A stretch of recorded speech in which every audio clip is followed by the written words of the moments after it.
Aimez-vous les enfants? Et je suis père de famille. C'est un premier point. Et j'en ai assez vu dans mes recherches pour savoir ce que vaut l'enfant. Je me rappelle, le tout début de mes recherches, c'était à Paris, dans le laboratoire de Binet, où Binet était mort et Simon n'y travaillait plus parce qu'il était ailleurs. J'ai eu donc pour moi un laboratoire vide, sans voisins et avec toute une école à disposition. Et j'ai commencé à mon idée comme j'ai pu. Et alors, pendant la récréation, je voyais deux gosses qui parlaient de moi, parce que l'un me désignait du doigt de loin. Alors je l'ai fait venir après, en lui demandant de me dire exactement ce qu'il a dit de moi. Je lui ai promis de ne pas me fâcher, qu'il me dise exactement, quelle que soit la formule. Alors, il était vaguement gêné, mais enfin, il s'est exécuté. Il m'a dit, je lui ai dit, il est rigolo, ce type. Eh ben, j'ai vu le gage du succès de la méthode. Si le contact est possible avec l'enfant et qu'il trouve intéressant ce que je lui demande, c'est qu'il y a possibilité de continuer.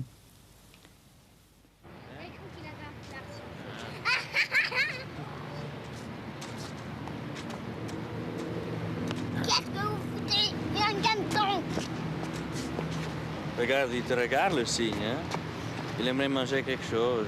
Je sais du pain sec. Comment il fait pour rester comme ça sur l'eau, le cygne? Mais parce que... Pour ne pas couler. Parce qu'avec ses pattes, il... Avec ses pattes. Ouais. Oui. Il bouge ses pattes, puis il reste sur place. Ah. Et les bateaux à côté, comment ils font pour rester sur l'eau? Ils sont attachés. Oui, mais ils n'ont pas de pattes, les bateaux. Quoi? Ils ont des pattes, les bateaux? Les pattes, non. Des pattes, non. Et comment ils font pour rester sur l'eau, pour ne pas couler? Eh ben, ils ont un moteur dedans. Mais les moteurs, ils sont arrêtés en hiver. Ouais, oh. Oui. Et comment ils font pour rester quand même sur l'eau, pour flotter toujours? Pour flotter Parce que le toujours. moteur, il ne marche pas, le moteur. Mais là, ils ont attaché des chaînes. Des chaînes. Hein? Et quand il veut couler, il coule un tout peu. Il coule un tout Ouais. petit peu. Parce que Et alors, ça, si ça on... leur soutient. Oui. Si on détache les chaînes, ça va couler? Oui, ça... Ça va couler au fond de l'eau? Oui, au fond. Puis si je jette ce caillou dans l'eau, il va couler? Bien sûr. Oui. Bien sûr Ouais. qu'il coule. Et comment ça se fait que le caillou il coule et puis le bateau il coule pas? C'est parce que le caillou, c'est moins lourd que le... C'est moins lourd que le bateau. Oui. Alors les choses toutes légères, elles vont couler. Ouais. Et les choses lourdes, elles restent sur l'eau. Non, les choses toutes légères restent sur l'eau. Toutes légères. Par exemple, du pain, ça reste sur l'eau. Oui. Mais le caillou, il est léger, il est léger. Oh, il n'est pas si léger que ça, je le jette dans l'eau. Oui, si tu veux, jette-le. Il coule, tu vois. Et pourtant, il est quand même beaucoup plus léger que ce grand bateau-là. Comment est-ce qu'il fait, le bateau, alors? On ne va pas couler. Le bateau, quand il coule pas, je te... C'est parce qu'il est lourd ou bien? Je sais pas, parce que peut-être qu'il se retient. Il se retient? Peut-être qu'il tient sur l'eau. Oui. Mais le sucre, chaque fois qu'on le met dans quelque chose, bien sûr qu'ils font. Ils font. On ne le voit plus. On ne le voit plus. Mais il reste quand même dans le thé ou bien? Mais oui, Et qu'est-ce qui reste dans le thé? Le sucre ou seulement le goût? le goût et le sucre. Le sucre aussi. Oui. Attends, on va voir. Hein? On va mettre le sucre Ça, comme je ça. peux le mettre. Oui, mais là.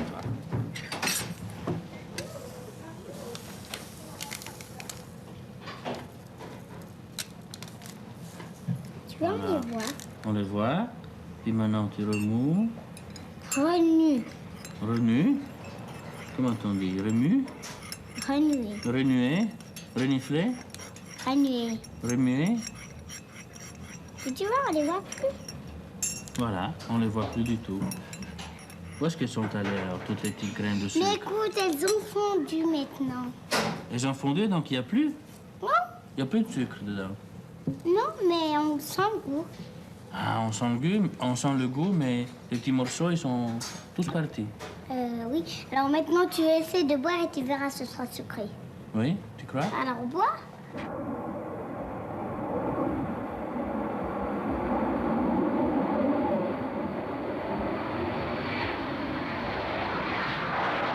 Et il fait comment pour voler, l'avion?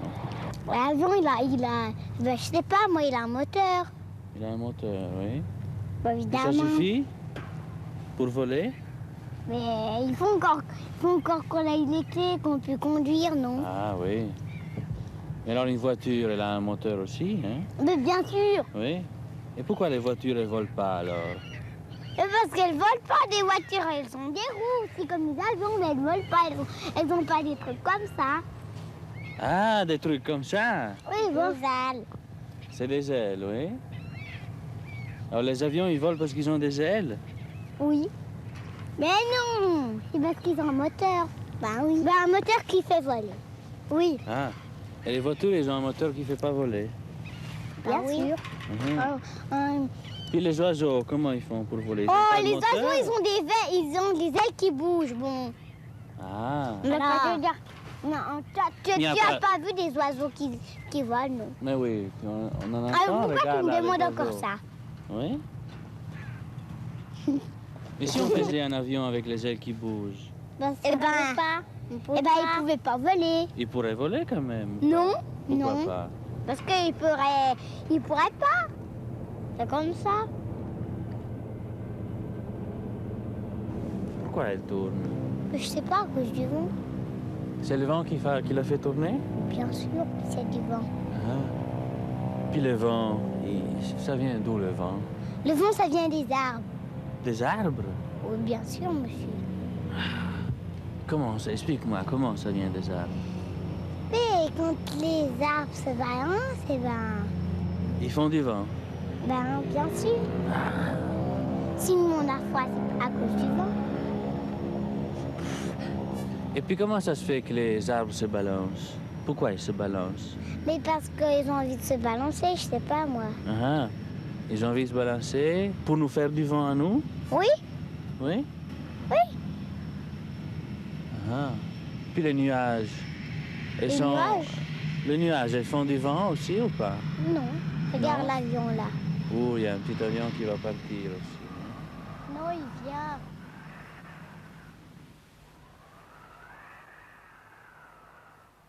Contrairement à pas mal d'autres psychologues, il pose des questions bêtes, en fait, bêtes pour nous. Puis en plus de ça, il s'intéresse aux réponses fausses des sujets, des enfants.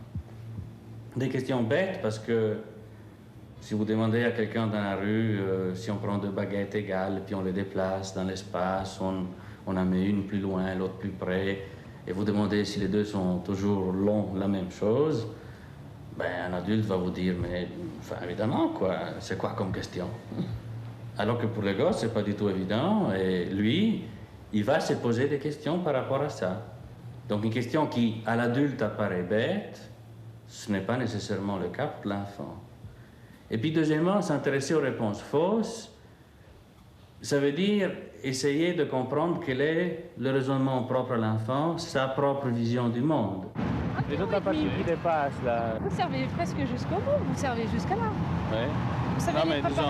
disons, elle était en dehors de la balance, cette partie-là. Ah bon, Oui. vous croyez ça? Oui. Mais non. Non, non, Pourquoi tout, ça se pèse... c'est complet comme ça. Oui. Vous voyez?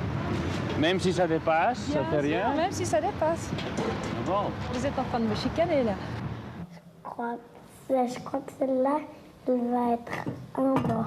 Va être en bas. Pourquoi? Tu peux m'expliquer pourquoi? Parce qu'on dirait qu'il y a plus, mais il n'y en a pas plus. Et puis, elle a plus lourde parce qu'elle est longue.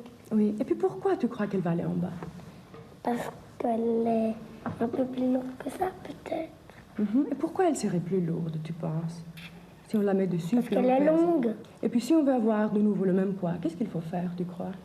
Mais il faut la remettre en boule. Il faut la remettre en boule. S'inspirant souvent de la réalité quotidienne, de telles situations expérimentales n'ont pas pour but de juger les capacités intellectuelles des enfants, mais de mettre à jour les étapes de formation de l'intelligence de la naissance à l'adolescence. Si je la mets sur la balance, est-ce qu'elle va peser la même chose que la boule, ou bien elle va peser plus, ou elle va peser moins? Qu'est-ce que tu crois? Moins. Pourquoi tu crois? Parce qu'elle est un peu plus mince. Ce n'est pas pour eux-mêmes que vous avez étudié les enfants au départ. Ah ben, j'ose avouer que non, c'était, quel que soit l'intérêt que je puisse avoir pour l'enfance, l'enfant était pour moi avant tout l'objet, l'être dans lequel se construisent les fonctions cognitives, les fonctions de connaissance, dont on ne voit que chez l'adulte les résultantes, alors qu'il s'agit d'atteindre les mécanismes constructifs. Et l'enfant, à cet égard, est étonnant comme domaine d'expérience. Avant le langage, déjà pendant les 18 premiers mois à peu près, il y a une masse infinie d'élaboration, de construction dont on peut suivre le détail par observation minutieuse. Comment définissez-vous l'intelligence? L'intelligence, c'est l'adaptation à des situations nouvelles au point de vue fonctionnel et au point de vue structural. L'intelligence consiste à construire des structures opératoires. Et j'appelle opération une action intériorisée, mais une action susceptible d'être généralisée et surtout susceptible d'être inversée, d'être réversible. L'addition, par exemple, correspond à la soustraction. Additionner, au début, c'est une action matérielle, c'est réunir des objets, mais réunir, on peut les dissocier, ça devient donc une opération réversible et généralisable. Alors quels sont les mécanismes généraux qui rendent ces opérations possibles? Si l'opération dérive de l'action, comme je le suppose, il faut partir du mécanisme de l'action, et on constate que dès le niveau sensorimoteur, c'est-à-dire avant le langage, une action est toujours solidaire de ce que j'appellerais un schème d'action, c'est-à-dire qu'elle peut se répéter, elle est généralisable par certains de ses aspects. Alors, un tel schème est essentiellement adapté à des objets, puisqu'il y a eu action au point de départ. Et cette adaptation comporte deux pôles, que j'appellerais l'assimilation et l'accommodation. L'assimilation, c'est le fait d'intégrer de nouveaux objets dans le schème de l'action antérieure.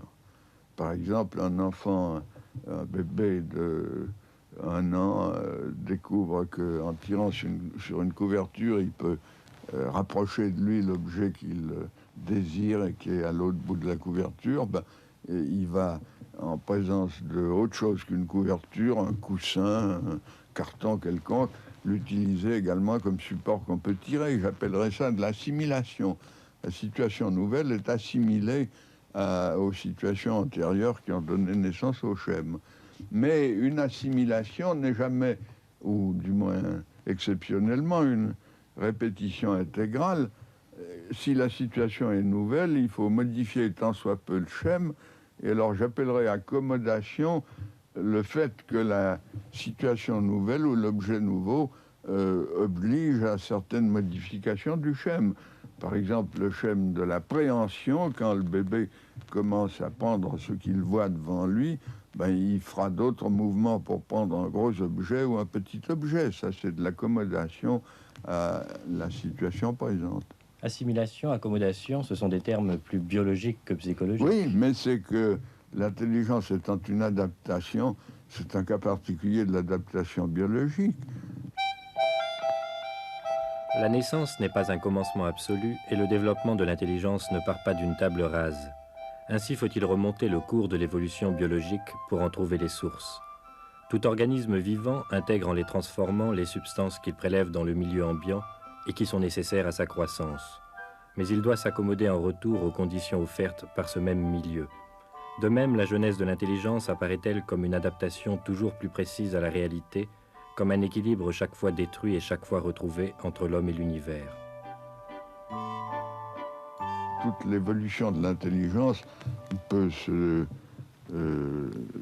s'exprimer, s'analyser en termes d'équilibration. Je dis bien équilibration et pas équilibre, parce qu'il n'y a jamais un équilibre final qui serait un repos définitif, sans quoi on ne penserait plus. C'est toujours un processus, et un processus qui va d'un équilibre moins bon à un équilibre meilleur. Le développement de l'intelligence est une construction continue, comparable à l'édification d'un vaste bâtiment qui, lors de chaque adjonction, serait plus solide, ou plutôt au montage d'un mécanisme subtil dont les pièces atteindraient une souplesse d'autant plus grande que leur équilibre deviendrait plus stable. Quelles sont les principales étapes du développement de l'enfant? Alors, vous avez le niveau réflexe.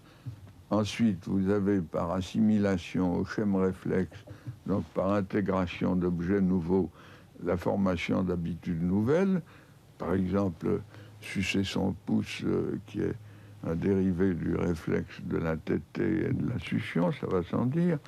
Et puis après les premières habitudes, vous avez le moment où se coordonnent la vision et l'appréhension, ce qui permet à l'enfant de manipuler les objets et de découvrir par assimilation des propriétés. Puis ensuite, vous avez la découverte de moyens nouveaux, et puis finalement le début de la compréhension immédiate de certaines situations nouvelles.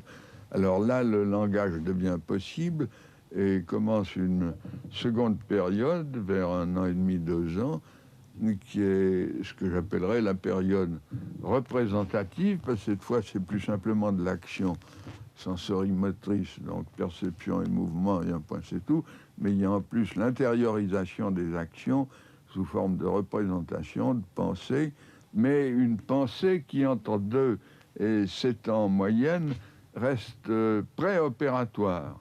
C'est-à-dire qu'il n'y a pas encore les opérations dont nous parlions tout à l'heure, et ça se manifeste à toutes sortes d'indices, en particulier les non-conservations. Par exemple, quand vous versez un liquide d'un récipient d'une certaine forme dans un récipient plus élevé et plus mince, ben, l'enfant va croire qu'il y a plus de liquide qu'avant. Il n'a pas la conservation de la quantité de matière, faute d'opération réversible. Il ne voit pas que chaque modification dans un sens est compensée dans l'autre, ce qui augmente en hauteur, diminue en largeur, etc. Regarde bien ce que je fais maintenant, Sylvain.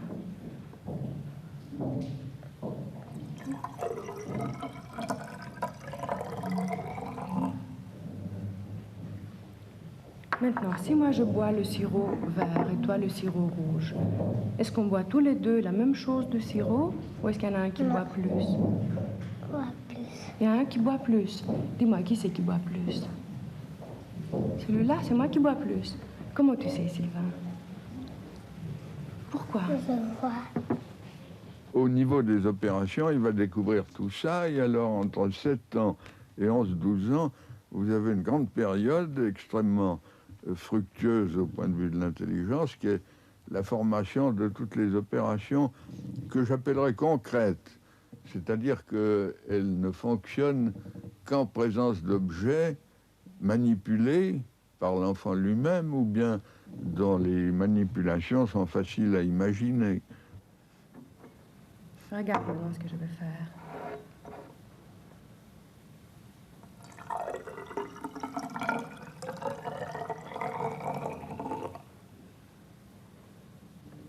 Qu'est-ce que tu penses maintenant? Est-ce qu'on a autant de sirop rouge qu'il y a de sirop vert, ou bien est-ce qu'il y a plus de rouge ou plus de sirop vert? Est-ce qu'on a la même chose beaucoup à boire? Oui, toujours la même chose. Toujours la même chose. Comment tu sais? Parce que les deux verres, ils étaient la même chose. Vous avez versé celui-là là-dedans, c'est toujours la même chose. Toujours la même chose. Avant, on avait vu que c'était la même chose. Ouais. Mais regarde, là, ça monte beaucoup. Là, ça va jusque là, le niveau. Là, ça dépasse. Ouais, parce que ça, c'est plus fin, puis ça, c'est plus gros. Et alors, enfin, vers 11-12 ans, vous avez une 4e grande période que j'appellerais celle des opérations formelles, et où l'enfant peut raisonner sur des hypothèses exprimées verbalement, et plus seulement sur des objets qu'il manipule. Alors, en gros, vous avez 4 grandes périodes avant le langage, de 2 à 7 ans préopératoires, de 7 à 11 opérations concrètes, et finalement, opérations formelles. Dans cette clinique, avec M. de Ajuria-Guerra, nous avons particulièrement étudié la perte des capacités cognitives, en particulier avec les maladies du grand âge. Et alors, on voit cette chose d'abord stupéfiante la première fois qu'on l'observe, ces malades progressivement repassés par les mêmes stades génétiques qu'ils ont passés au moment de la genèse de leur connaissance, une espèce de rétrogenèse ou de genèse à l'envers, avec d'ailleurs les mêmes arguments verbaux, ce qui montre bien qu'on a affaire aux mêmes structures, ce qui ne veut pas dire bien sûr que les mécanismes sous-jacents soient les mêmes que ceux de l'enfant normal. Dans une perspective analogue, on a étudié la logique des sourds-muets en adaptant les épreuves piagétiennes et l'on a retrouvé les mêmes stades d'évolution que chez l'enfant normal, avec un retard de 2 ans environ. Il n'y a donc pas de véritable carence intellectuelle. Ce n'est pas le langage, mais l'action qui est source de la logique et des opérations. Est-ce que l'on peut avancer l'âge d'acquisition des stades du développement? Ah ben vous me posez la question que j'appelle la question américaine parce que jamais en Amérique je ne fais une conférence sans qu'on me demande si on peut accélérer mes stades. Alors ma réponse est toujours la même. Est-ce qu'il y a avantage à accélérer ou bien est-ce que la durée de succession, de formation joue un rôle? Est-ce qu'il n'y aurait pas une durée optimale? Alors là-dessus, un psychologue américain, Grobert, a repris mes expériences sur l'objet permanent chez les petits chats. Et il a découvert que le petit chat arrive à 4 mois au niveau que le bébé de l'homme n'atteint que vers 9 mois. Ben voilà une belle accélération, ça devrait vous réjouir. Mais à quoi elle sert? Ben, le petit chat, il n'ira pas beaucoup plus loin, tandis que le bébé, il va continuer toute sa vie s'il est un chercheur, ou au moins jusqu'à son adolescence, et ira beaucoup plus loin. Ce qui donne à penser qu'il y a, je dirais pas une durée, mais une vitesse optimale. Quand vous écrivez un livre, ben, si vous le faites trop vite, c'est pas bon. Si vous le faites trop lentement, c'est pas bon non plus. Il y a certainement une vitesse optimale dans l'organisation des idées, et ça doit se trouver à coup sûr dans le développement. Malheureusement, nous ne la connaissons pas.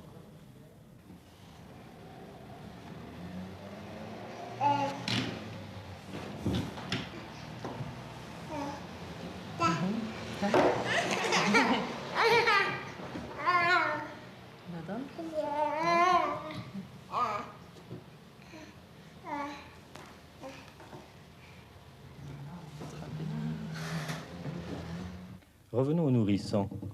Comment celui-ci voit-il le monde qui l'entoure? Ben, il le voit d'une manière curieuse. Le monde est entièrement centré sur son corps propre, ce que Freud appelle le narcissisme. C'est un narcissisme sans narcisse. Autrement dit, l'enfant a beau centrer tout sur lui-même, il ne se connaît pas lui-même à titre de sujet. Et il y a encore indifférenciation complète entre le monde intérieur du sujet et le monde extérieur des objets. Et alors, il n'y a pas de sujet, il n'y a pas non plus d'objet permanent. C'est-à-dire qu'un objet qui est visible, ben, il existe tant qu'il est visible. Dès que vous le faites disparaître derrière un écran, l'enfant a beau avoir déjà la main tendue dans la direction de l'objet, au moment où il ne le voit plus, il retire la main comme s'il était résorbé dans le tableau suivant. Alors c'est un univers. L'univers initial est à la fois sans sujet et sans objet. Tu tiens ou tu le recules? Vas-y, c'est bon.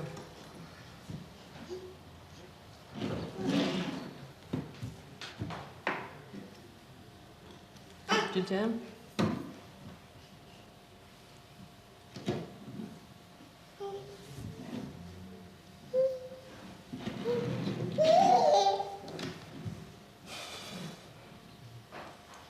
Prête-le-moi.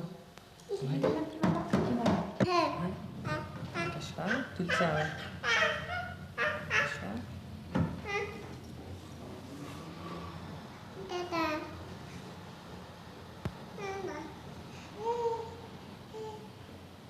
Non. Non. pas être triste, on te cherche. Cherche-la.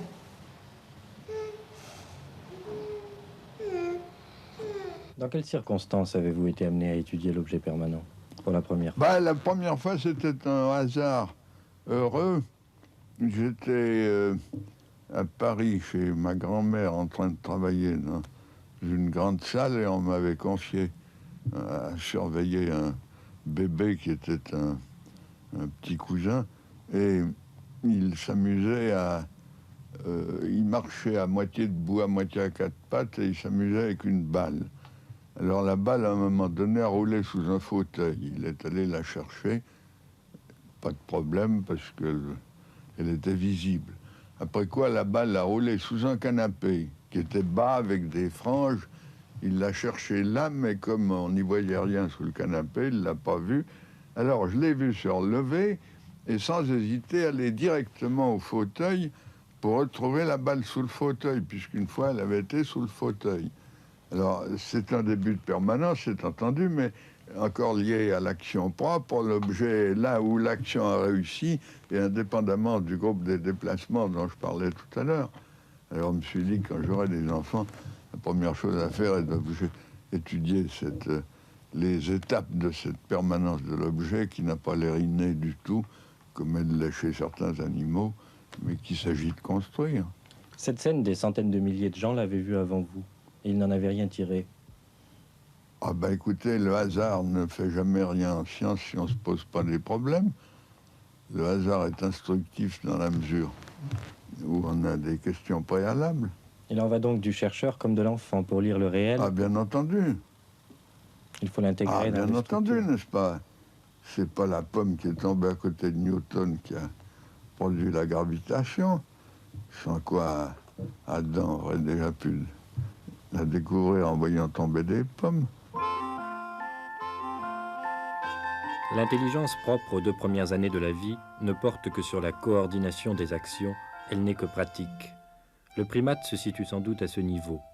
Des expériences classiques du même type que celle-ci ont montré que le chimpanzé est parfaitement capable d'utiliser un bâton comme moyen terme pour atteindre la banane convoitée.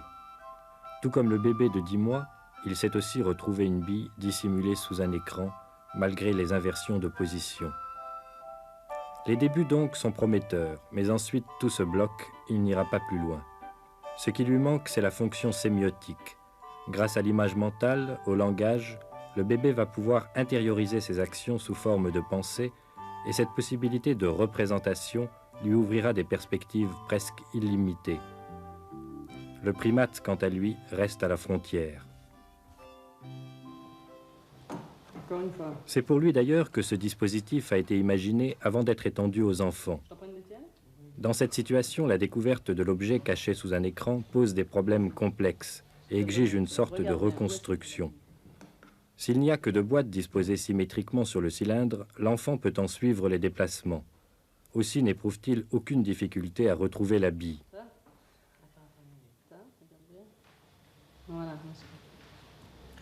Mais avec 3 boîtes trop rapprochées, la référence perceptive n'est plus possible et l'enfant doit se représenter les positions relatives des boîtes les unes par rapport aux autres, ce qui n'est guère possible avant 3 ans et demi, 4 ans.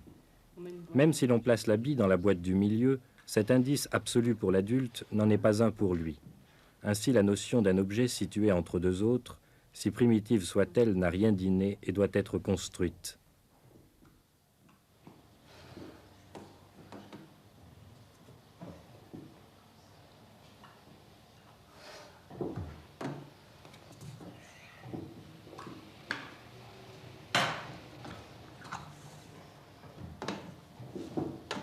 Si on a un questionnaire standardisé, posé d'avance, et né variéture comme bien des auteurs, ben, on trouve ce qu'on cherche, c'est-à-dire les questions que se posait l'expérimentateur, et on ne sait pas tout ce qui peut se passer dans la tête de l'enfant et qui est en marge des questions qu'on a posées. Par conséquent, pour étudier l'enfant, il faut une méthode beaucoup plus souple, qui est voisine de la méthode clinique des psychiatres, n'est-ce pas? Faire causer le sujet, le suivre dans chacune des directions qu'il adopte, et puis le suivre aussi loin que possible, et surtout si cette direction est imprévue pour vous. et se garder d'avoir un questionnaire standard, sans quoi on ne trouvera jamais rien de neuf. Mais ce qui vous intéresse, ce ne sont pas les performances. Ben si, les performances, mais c'est surtout le processus qui y conduit. Alors ce processus, le test n'atteint que les performances, tandis qu'une méthode de conversation libre permet d'atteindre les processus, de voir comment l'enfant invente, souvent en cours d'interrogatoire sous vos yeux même. Alors Nadine, tu veux faire un jeu avec moi? Oui. Hein? C'est quoi tout ça ici? Des puces. Oui, des puces? Oui. Hein? Chez bébé, on en a chez ma bébé. Des Bien. grosses puis des petites. Très bien, regarde bien ce que je vais faire.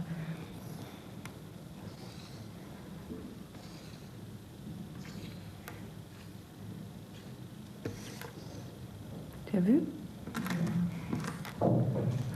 Tu sais ce que tu vas faire, toi, maintenant? Tu vas mettre autant de puces rouges sous les puces bleues.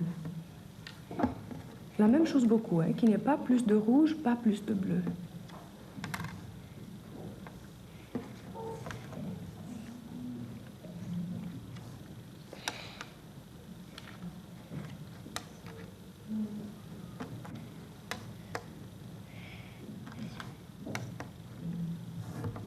Si toi, tu choisis les rouges, et moi, je choisis les bleus, est-ce que chacune de nous a la même chose beaucoup que l'autre? Regarde bien. Oui. Oui? Est-ce que pour chaque puce bleue, il y a une puce rouge? Oui. Comment tu sais? Parce que moi, j'en ai mis une. Oui? Alors, pour chaque puce bleue, il y a une rouge?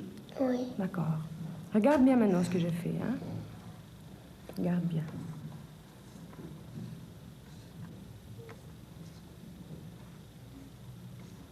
Et maintenant, est-ce qu'il y a la même chose beaucoup de puces bleues que de puces rouges, ou bien est-ce qu'il y a plus de bleu ou plus de rouge? Il y a plus de rouge. Il y a plus de rouge. Comment tu sais qu'il y a plus de rouge? Parce qu'il y en a un qui dépasse l'autre. Mhm. Le rouge. Ouais. Et puis dis-moi, est-ce que pour chaque puce bleue, il y a toujours une puce rouge, ou bien il y a trop de rouge, ou bien pas assez? Qu'est-ce que tu penses? Pour les bleus, il y en a pas assez. Alors, pour les rouges, il y en a assez. Alors il y a plus de rouge ou plus de bleu? Qu'est-ce que tu penses? Plus de rouge. Ou bien la même chose? C'est pas la même chose parce qu'il y a plus de rouge. Et si on veut avoir de nouveau la même chose de rouge que de bleu, qu'est-ce qu'il faut faire? Ben, il faut les mettre comme ça, à côté, puis ça fait la même chose. Tu peux le faire pour qu'on ait de nouveau autant? Oui. Qu'est-ce que tu vas faire? Mhm.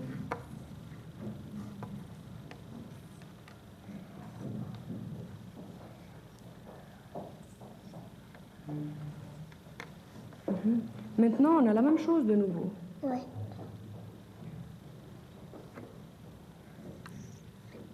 Et puis regarde maintenant.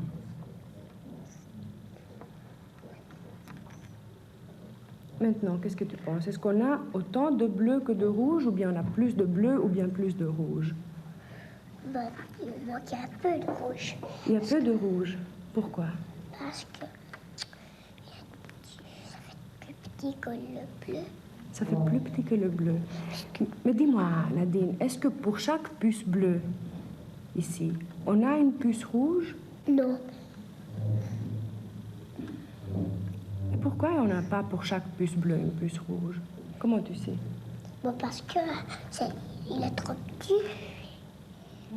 Les puces rouges, ben, on les a mis tous serrés comme des sardines, alors il n'y en a pas pour chaque. Il n'y en a pas pour chaque. Et si on veut avoir de nouveau pour chaque puce bleue une puce rouge, avoir la même chose beaucoup des deux côtés, qu'est-ce qu'il faut faire? Ben, il faut en prendre une puis en mettre. Comment tu vas faire pour avoir de nouveau autant? Certains enfants font appel à leurs connaissances fraîchement acquises de la suite des premiers nombres, mais comme on va le voir, sans en tirer profit. C'est bien. Il y a plus de rouge. Comment tu sais qu'il y a plus de rouge? 1, 2, 3, 4, 5, 6, 7, 8, 9, 10, 11, 12, 4, 5. Ouais. Et puis il y a plus de rouge ou plus de bleu? Plus de rouge. Oui. Et puis qu'est-ce qu'il faut faire si on veut avoir la même chose beaucoup? de rouge et de bleu, qu'est-ce qu'il faudra faire? Est-ce qu'il y a un moyen pour avoir la même chose?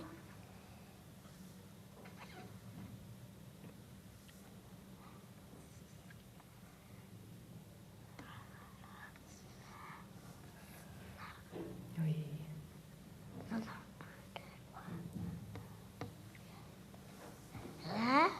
Ça va comme ça, on a la même chose de nouveau?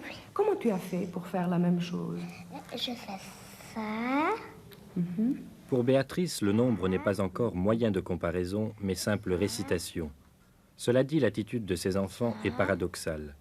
Ils parviennent fort bien à mettre un jeton rouge en regard de chaque jeton bleu et à conclure de cette correspondance terme à terme à l'égalité des deux collections. Mais il suffit d'élargir ou de rétrécir l'une d'entre elles pour que l'enfant, qui a cependant bien vu que l'on n'ajoute ni ne retranche rien, se mette à nier l'égalité qu'il a lui-même construite. Bref, il y a égalité tant qu'il y a correspondance visuelle ou optique, mais cette égalité ne se conserve pas par correspondance logique.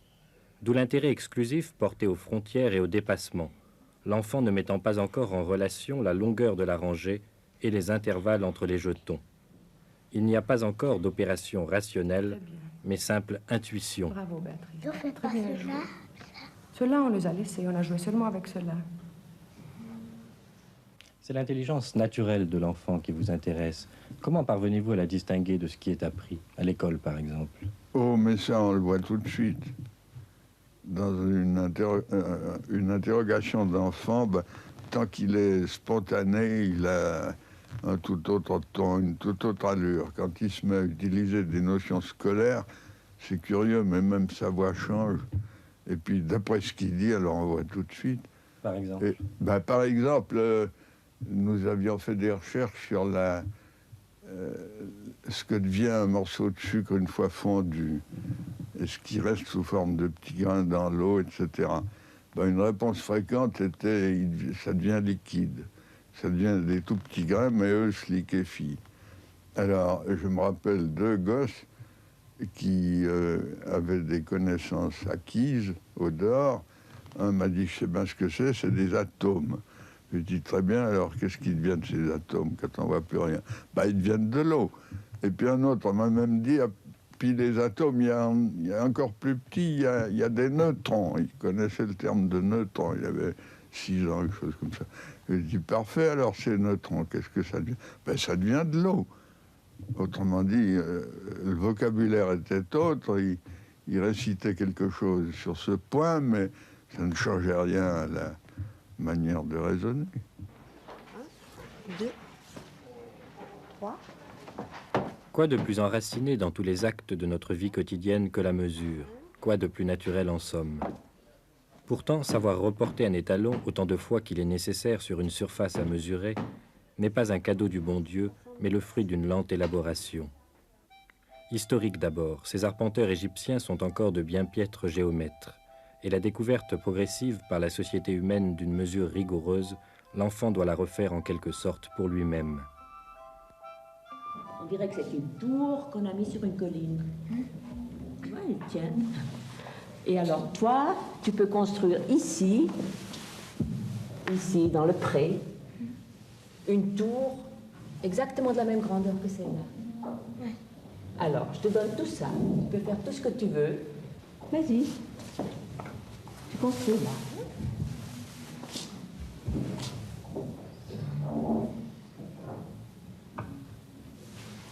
Ouais. Oui, on a mis le petit mur, tu vois, pour faire un peu plus difficile, hein. Mais tu peux aller regarder de l'autre côté, tant que tu voudras.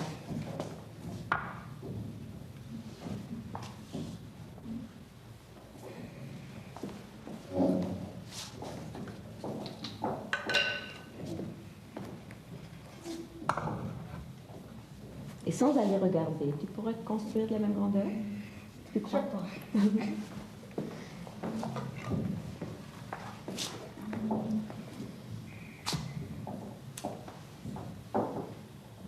Ça y est. Ça y est? Ouais. Comment tu fais avec tes yeux? Ben, je regarde la dimension. La dimension d'où à où? Ben, de la hauteur. De la hauteur? Et tu regardes ça rien qu'avec tes yeux? Et tu es tout à fait sûr? Je ne suis pas tout à fait sûre que ce soit la même grandeur. Il y aura moyen de faire quelque chose pour être tout à fait sûr. Tu vas te servir. Tu peux te servir de ça, tu peux te servir de ces petites baguettes. Tu sais?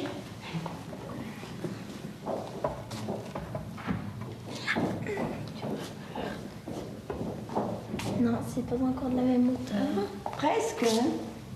On peut se tromper avec les yeux. Ouais. Oui.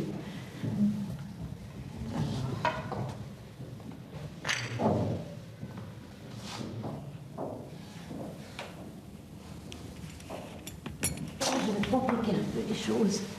Je vais la faire plus grande, hein? Et puis, on va voir si toi, tu peux de nouveau faire une tour tout à fait pareille, la même grandeur. Et cette fois-ci, je te donne que ça pour toi. Comment est-ce qu'on va faire?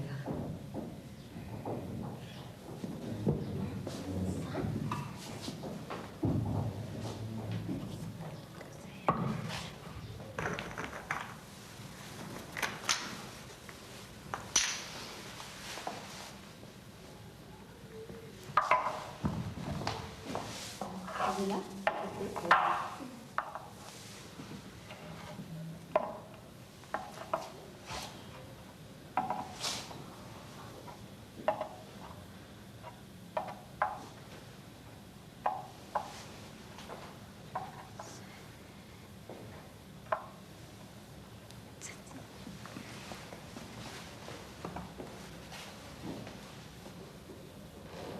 Comptez au toit.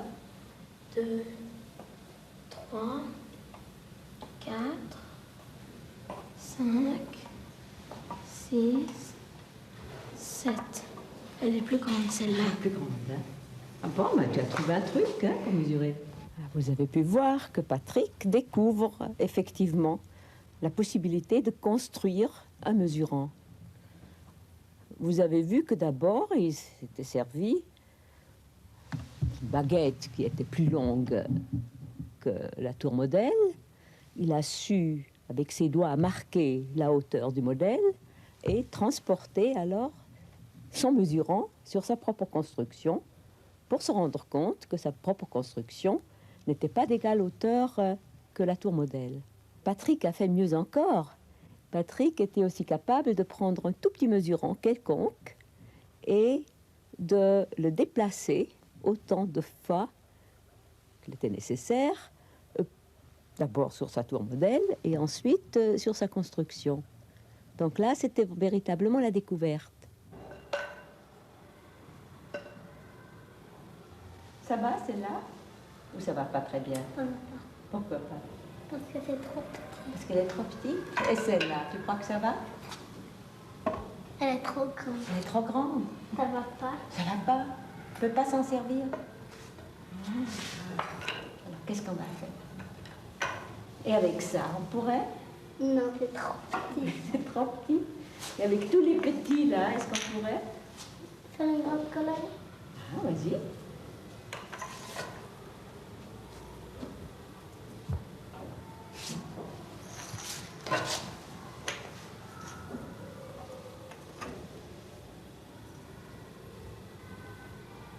Non, ça... un truc.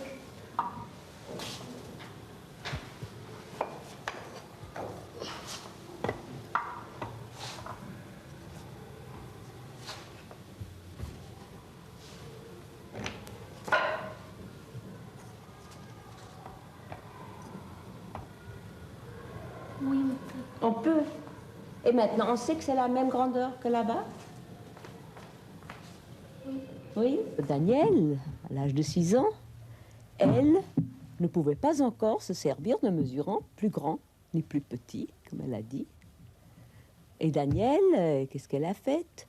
Elle a construit elle-même un mesurant avec ses petits plots de la même grandeur que ce modèle, mais elle n'avait pas encore l'idée de s'en servir comme une mesure.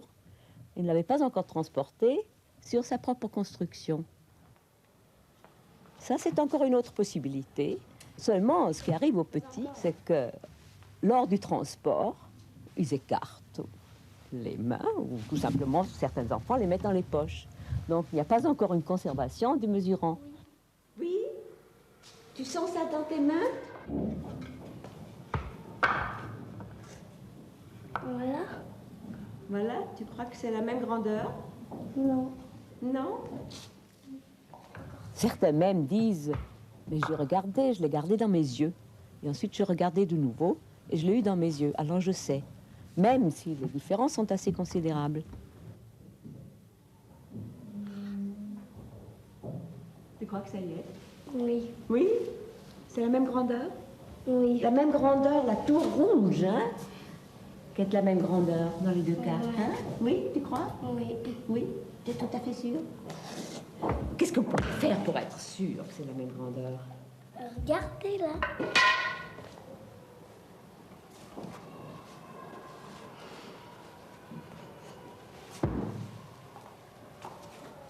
Qu'est-ce que tu vois? Elle n'a pas la même grandeur. Pas tout à fait la même grandeur, hein? Partout, nous trouvons des étapes, partout, nous trouvons un même processus de construction progressif, d'étapes plus élémentaires à des étapes plus complexes. Et ces modes élémentaires de formation de la connaissance ont bien un caractère d'universalité. Je crois que oui. Il ne s'agit pas simplement d'un enfant X, un enfant Y. Il s'agit de certaines lois fondamentales qui sont sous-jacentes à la construction de la pensée humaine. Nous le trouvons ici, nous le trouvons aussi dans d'autres sociétés humaines, des mêmes modes de construction pour tous ces processus fondamentaux. Les enfants se ressemblent étonnamment les uns aux autres, du point de vue de ses fonctions cognitives. Je ne dis pas du point de vue de la personnalité, du caractère, mais du point de vue des mécanismes de formation de l'intelligence. C'est tout à fait frappant de voir les ressemblances entre les sujets que nous étudions. Et pas seulement au tout début, mais prenez un enfant moyen de 5 à 7 ans, vous retrouvez chez tous les enfants de 5 à 7 ans, sauf les très avancés et sauf les retardés, bien sûr, mais dans les moyennes, vous retrouvez avec une étonnante précision les mêmes réactions. Cette convergence des réponses, c'est sur les enfants genevois que vous l'avez trouvée. Ah oui, mais Dieu soit loué, on a fait ces derniers temps toutes sortes de recherches dans d'autres populations que les genevois. On en a fait en Afrique, on en a fait en Asie, on en a fait à Haïti, on en a fait chez les Esquimaux du Canada, etc. Et partout, on retrouve les mêmes stades. C'est-à-dire qu'il faut préciser ici une distinction importante. Il y a l'ordre de succession des stades, et puis il y a l'âge moyen auquel un stade est atteint. Alors l'âge moyen varie, bien sûr. Dans des sociétés peu développées, vous pouvez avoir du retard. En Iran, par exemple, chez les analphabètes de la campagne, il y a un retard de 3 ans en moyenne sur ce que nous trouvons à Genève ou sur ce qu'on trouve à Téhéran dans un milieu urbain. Mais à côté de l'âge moyen, qui n'a qu'une importance très relative, il y a l'ordre de succession, c'est-à-dire ce qu'on appelle en embryologie un ordre séquentiel, chaque stade étant nécessaire pour la formation du suivant. Eh bien, cet ordre séquentiel, on l'a retrouvé partout, avec une régularité frappante.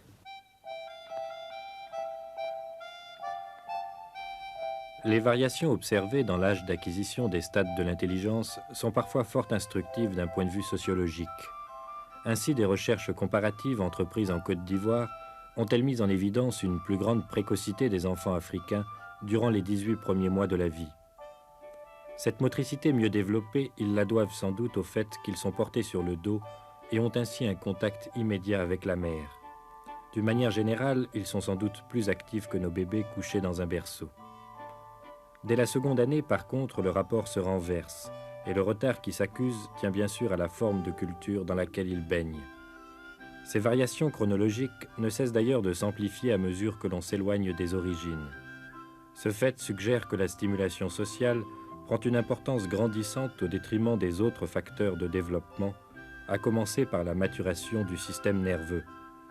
Celle-ci n'en joue pas moins un rôle essentiel, déterminant notamment l'ordre de succession des stades, dont la construction prolonge au niveau mental ce que l'embryologie accomplit sur le plan physique.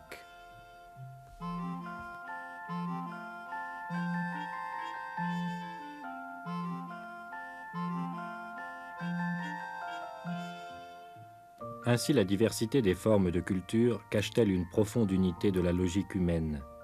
Et si les capacités propres à tel enfant sont pour une part innées, la connaissance même en ses formes élémentaires n'est pas donnée. Elle apparaît au contraire comme une construction continuelle et ascendante.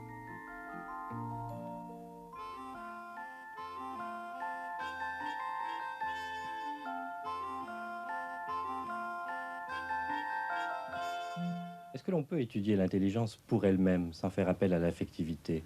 Ah ben écoutez, l'affectivité c'est le moteur et l'intelligence c'est la structure. Alors pour actionner une structure, il faut bien entendu un moteur et bien entendu n'importe quelle recherche cognitive suppose par conséquent l'affectivité, au moins sous forme d'intérêt pour le problème dont on s'occupe. Sans cet intérêt, il ne se passe rien du tout, on ne travaille pas. Alors l'affectivité joue un rôle fondamental donc à titre de dynamique ou d'énergétique de la conduite, mais l'affectivité n'explique pas la structure. Et du point de vue qui m'intéresse, qui est le point de vue de la théorie de la connaissance, n'est-ce pas, de l'épistémologie, c'est la structure qui importe, et cette structure, elle est indépendante de l'affectivité. Elle fonctionne uniquement sous l'effet de l'affectivité, mais en tant que structure, elle se bâtit par des lois structurales qui sont les lois de l'intelligence, de telle sorte qu'il n'y a pas besoin de s'occuper de l'affectivité, ce qu'on me reproche souvent, mais je ne suis pas psychologue pour la psychologie, je suis psychologue au service de l'épistémologie, ce qui est différent. Pensez-vous que la psychologie génétique est une science exacte? Que veut dire exact? Il n'y a d'exact en science que les sciences purement déductives, comme la mathématique et la logique symbolique. Une science expérimentale, à partir de la physique jusqu'à la biologie, c'est une science qui procède toujours par approximation successive, mais là, je crois qu'il n'y a aucune différence entre la psychologie biologique et les méthodes du biologiste. C'est l'expérimentation, c'est le contrôle des faits par des contre-épreuves, etc. Et en ce sens, on peut parler d'une science. Mais exact, je le répète, il n'y a que les mathématiques qui le soient. Vous avez enseigné la philosophie avant de réaliser ce que vous avez appelé une déconversion. Alors qu'est-ce qui sépare, à votre avis, approche philosophique et scientifique des problèmes? Ce qui sépare la science de la philosophie, c'est, me semble-t-il, deux choses. Premièrement, ne chercher que des questions pour lesquelles il y a une réponse possible avec des méthodes communes à tous les chercheurs, autrement dit des méthodes de vérification ou bien expérimentales ou bien déductives si c'est affaire de mathématiques. La deuxième différence entre science et philosophie, c'est que la philosophie vise la totalité du réel, et du réel pas seulement sous l'angle des connaissances proprement dit, mais sous l'angle des valeurs, et par conséquent suppose un engagement de la personne dans cette vision de l'univers. Et alors, d'un tel point de vue, il n'est pas possible de délimiter les problèmes. Un problème est toujours solidaire de tous les autres, et en particulier des évaluations morales, idéologiques, etc. Par conséquent, l'accord des esprits n'est pas possible, et étant donné qu'il y a plusieurs évaluations légitimes en face de l'existence et de la vie en général. On n'est plus dans le domaine de la science, mais dans celui de l'idéologie. L'idéologie a souvent un sens péjoratif. Je dirais qu'on est en présence d'une sagesse, comme le veut l'étymologie même du mot philosophie. Sagesse, c'est-à-dire une prise de position raisonnée. Raisonnée, bien entendu, c'est-à-dire qu'il y a une part de connaissance, mais subordonnée à des engagements et à des jugements de valeur, ce qui n'est pas le cas en science. Alors en psychologie génétique, nous n'avons comme aucune tentation même d'introduire des jugements de valeur. L'enfant raisonne avec sa logique, l'adulte avec la sienne, et on voit l'évolution de l'une à l'autre. L'une n'est pas plus vraie que l'autre, ce sont des étapes. L'intérêt de la perspective piagétienne n'est pas seulement théorique. Elle permet en fait une sorte de diagnostic du raisonnement de l'enfant normal. D'autre part, la mise en lumière de l'activité du sujet comme moteur de toute connaissance influence déjà largement la recherche en pédagogie et bouleverse des traditions solidement ancrées. L'intelligence, dit Piaget, se structure en fonctionnant. Et d'ajouter, chaque fois que l'on apprend quelque chose à un enfant sans le faire participer, on l'empêche de le découvrir lui-même.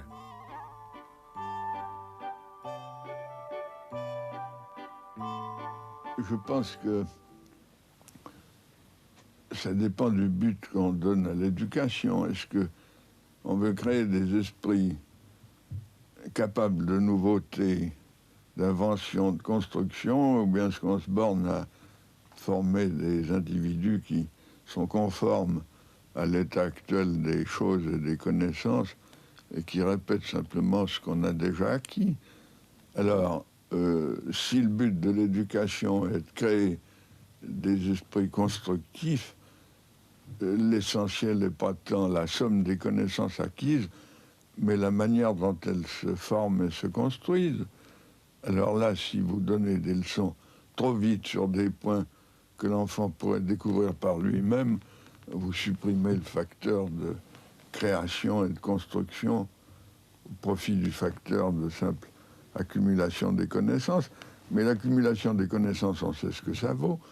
Elles tiennent jusqu'à l'examen, qui est la plaie de l'enseignement, et puis quelques années après l'examen, chercher ce qu'il en reste. Voilà. Moi regarde bien, cette fois c'est plus aussi facile. Je sais. Tu sais déjà. C'est hein? facile. Moi aussi. Moi aussi. Gianni, tu veux nous dire ce qui ne va pas? Gianni, c'est une botte qui ne va pas. Non. Attendez. Ah oui, c'est tout. Quelle farce est-ce que je vous ai fait? Moi, Gina. c'est pas celui-là, c'est le petit. Mais bien sûr, qu'est-ce qu'elle dit cette étiquette? Petit. Ah ben, je pourrais me rappeler ce que m'a raconté un ami qui est devenu un grand mathématicien et un grand philosophe des mathématiques, et qui fait remonter sa carrière à un souvenir d'enfance qui ne peut naturellement pas localiser avec exactitude au point de vue de l'âge, mais enfin ça devait être 4 ou 5 ans. Il était assis dans son jardin et s'amusait à compter des cailloux. Et pour cela, il les avait mis en rangée, mettant de 1 à 10. Après quoi, il a eu l'idée de les compter à l'envers. Il est parti du dernier, il est revenu au premier, et à son grand étonnement, il a de nouveau trouvé 10. Alors, trouvant de nouveau 10, il a commencé à varier les positions. Il les a mis obliquement, il les a mis en cercle surtout, et il a de nouveau trouvé 10 en parcourant le cercle dans les deux sens. Et alors, ça l'a plongé dans un grand enthousiasme. En fait, il avait découvert ainsi que l'action de la numérotation, donc de constituer un tout cardinal, est indépendant de l'ordre. Il a pratiquement découvert la commutativité de l'addition. Ben voilà un exemple où la découverte d'un enfant spontanément faite par lui-même, n'est-ce pas, est bien supérieure à ce que cet enfant aurait acquis si on lui avait expliqué la chose du dehors. Ça aurait été un enseignement comme un autre, oublié probablement comme un autre, et non pas une découverte qui pèse et qui agit sur la suite des événements. Il y a encore aujourd'hui un peu de confusion par rapport à ce qu'on entend par l'activité de l'enfant. On parle d'école active, etc., ceci déjà depuis un certain temps, mais souvent on dit lorsque l'enfant manipule, lorsque l'enfant bouge, lorsqu'il ne reste pas assis sur son pupitre, mais il se déplace, ça c'est être actif. Et ce n'est pas seulement ça en fait. Être actif, ça veut dire rechercher activement les informations que la réalité nous offre. Ça veut dire interroger la réalité. Pour l'interroger, il faut lui faire une certaine violence. Il faut la faire bouger. Il faut il faut, je ne sais pas, prendre un caillou puis le jeter dans l'eau pour voir ce qu'il fait. Parce que si vous regardez un caillou comme ça, en le laissant là, vous ne comprenez pas que lorsqu'on le met dans l'eau, il peut flotter ou pas flotter, etc. C'est en faisant soi-même l'expérience, donc en modifiant la réalité, qu'on comprend comment elle se comporte. C'est ça ce que Piaget veut dire lorsqu'il dit que la connaissance est activité. Et c'est ça, à mon avis, dont il faudrait tenir compte d'un point de vue pédagogique. Comment le sujet lit-il le réel? Comment l'enfant découvre-t-il le monde? Ben, ça dépend du niveau auquel il se trouve. Vous savez qu'il y a pas mal d'expériences, même simplement au niveau uniquement perceptif, où on montre qu'on ne perçoit pas ce qu'on ne connaît pas. On ne perçoit pas ce qu'on n'est pas prêt à percevoir. Alors, selon le niveau donc de connaissance auquel se trouve l'enfant, si on lui montre un phénomène quelconque qui est au-delà de ce niveau, ben, il ne va pas le percevoir, il va pas... Non seulement il ne va pas le comprendre, mais vraiment il ne va pas le voir. Alors Corinne, qu'est-ce qu'on a là-dedans? De l'eau. De l'eau, hein? Alors on va mettre la bouteille dans le sac, la cacher. Puis on va la mettre là-dessus, sur le plot. Tu vois ce dessin? Elle est où la bouteille? Elle est là, hein? Et puis ça, c'est quoi? Trait. C'est un trait, hein? C'est le plot. On va dire que c'est le plot, d'accord? Oui. Alors je te donne le crayon rouge, comme l'eau, qui est rouge, et tu vas me dessiner. On va dessiner l'eau qui est dans la bouteille. Hein? Tu vas faire une ligne pour montrer où elle est l'eau. D'accord? Dessine-moi sur cette bouteille. Où est-ce qu'elle est, l'eau?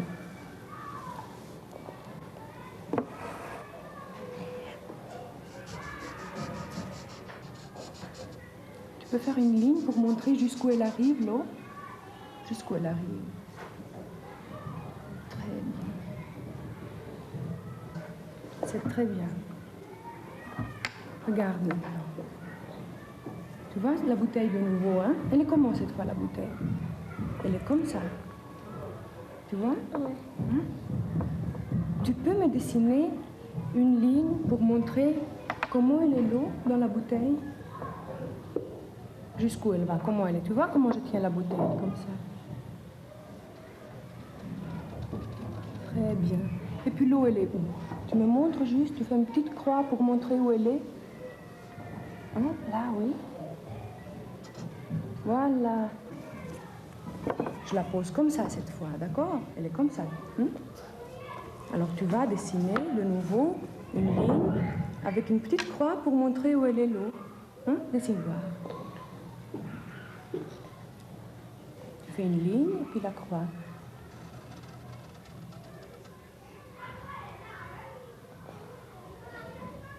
Très bien. Maintenant, tu sais ce qu'on va faire?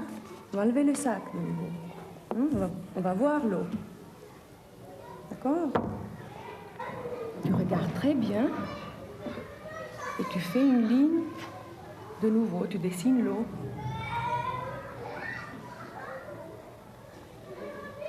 C'est juste, hein? Très bien. Après, on remplit. Tu veux? Hein? Après. Maintenant, tu vas bien voir, parce qu'il n'y a plus le cache, il n'y a plus le sac. Hein? Tu vas bien regarder l'eau. Et puis tu vas dessiner. Regarde bien, bien. Alors, tu me dessines? T'as bien vu, hein?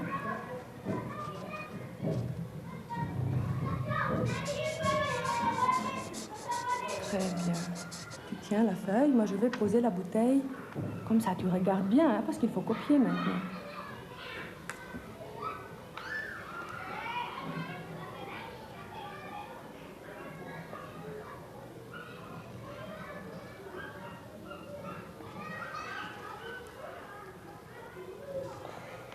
Maintenant, tu sais ce que tu vas me dessiner ici? Une maison. Hein? Une belle maison avec un toit. D'accord? On pourrait se demander si les difficultés rencontrées par l'enfant ne tiennent pas pour une part au caractère un peu technique de l'épreuve proposée. En fait, il n'en est rien et cette absence d'un système de référence se manifeste aussi dans ses dessins spontanés.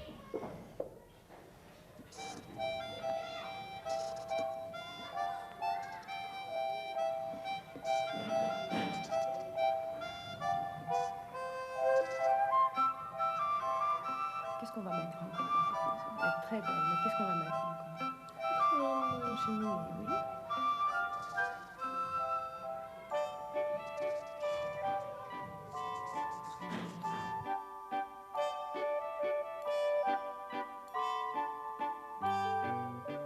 À 77 ans, Jean Piaget occupe une place à part dans le monde scientifique de notre pays. Docteur honoris causa d'une trentaine d'universités, ses travaux jouissent d'une notoriété mondiale. Comme ses conceptions dérangeaient des vérités trop bien établies, il n'en a pas moins été longtemps l'objet de vives critiques. Mais ces polémiques ne l'ont guère fait dévier du chemin qu'il s'était tracé il y a plus de 40 ans. Tour à tour, le nombre, l'espace, la causalité physique, la vitesse, la perception ou l'image mentale ont servi de thème de recherche et ces études disparates renvoyaient toutes à la même question fondamentale: comment la connaissance est-elle possible? Pour y répondre, Piaget eut l'idée de remonter à la source, c'est-à-dire à la naissance. Ainsi a-t-il jeté un pont entre les tâtonnements du nourrisson et les recherches les plus actuelles du physicien. L'image est facile du savant solitaire qui poursuit ses travaux à l'écart du monde, et certes, elle comporte une part de vérité. Mais sans le travail en équipe, il n'aurait guère été possible de mener à bien une œuvre d'une telle envergure.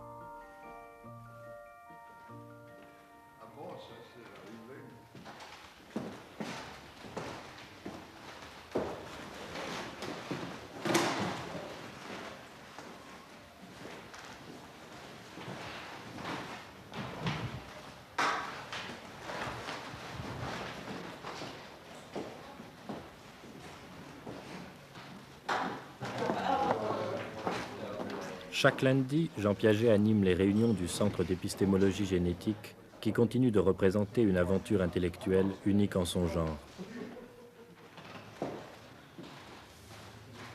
C'est pour animer un cerveau ralenti pendant le... Il s'agit de faire coopérer autour d'un même sujet des spécialistes venus des horizons les plus divers, logiciens, mathématiciens, physiciens, biologistes et psychologues, chacun apportant l'éclairage qui lui est propre. Extraordinaire souci de vérification, voulant un jour préciser les influences respectives de l'hérédité et du milieu dans l'adaptation biologique, Piaget se livra à quelques 80 000 observations différentes sur l'espèce choisie avant de formuler la moindre hypothèse. Même à 7 ans, il commence Je comprends. Comme dit Albach, pour l'adulte, il nous faut un brin de réflexion déjà pour voir que au plus 1 veut dire 0 aussi bien que 1. Et alors, c'est pas ça qu'il faut faire.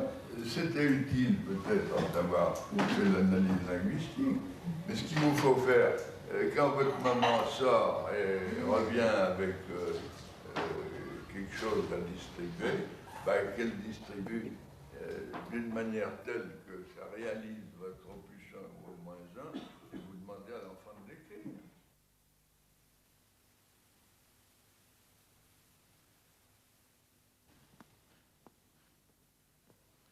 Après plus de 40 années de recherche sur la psychologie enfantine, pensez-vous être arrivé au terme, avoir fait le tour du problème? Non, loin de là. Très loin de là. Tout nouveau problème, toute nouvelle solution engendre de nouveaux problèmes, comme partout. Il vous faut donc poursuivre. Bien sûr. Avec allégresse.